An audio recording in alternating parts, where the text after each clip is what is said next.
ความหักสองเฮาเป็นความหักที่บริสุทธิ์ไอ้สัญญาว่าไอ้สิหยุดหัวใจไว้ที่น้องเท่านั้นฟ้าคงบันดาล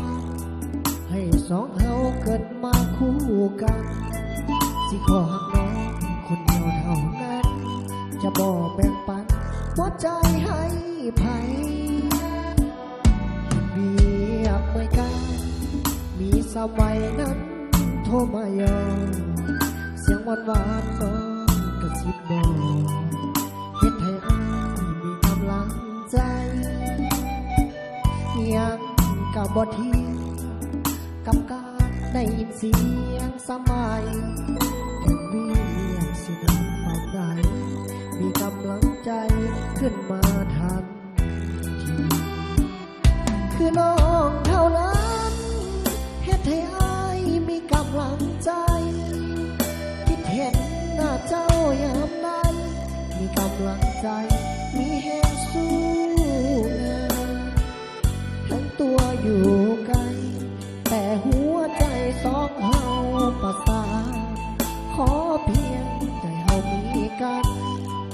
เท่านั้นอ้ายก็สุขใจหักน้องคนเดียวจะบ่เล่นเลี้ยวผู้หญิงคนใดหักน้องหักสุดหัวใจจะบ่มีภัยมาแทนที่น้องถึงฟ้าจะมืดถึงโลกจะแตกบ่แยกเฮาสองขอสัญญาจะหักแต่น้องจะขอประคองหักน้องจนตาย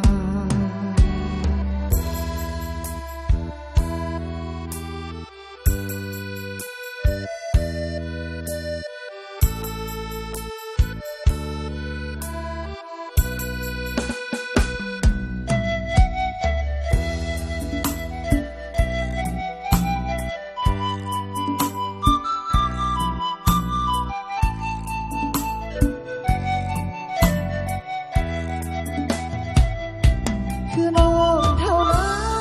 นเฮ็ดให้อ้ายมีกำลังใจคิดเห็นหน้าเจ้ายามใดมีกำลังใจมีแห่งสู้งานทั้งตัวอยู่ไกลแต่หัวใจสองเฮาประสานขอเพียงแต่เฮามีกันเท่านั้นอ้ายก็สุขใจหักน้องคนเดียวจะบ่แลเลี้ยวผู้หญิงคนใดหักน้องหักสุดหัวใจจะบ่มีภัยมาแทนที่น้องถึงฟ้าจะมืดถึงโลกจะแตกบ่แยกเฮาสองขอสัญญาจะหักแต่น้องจะขอประคองหักน้องจน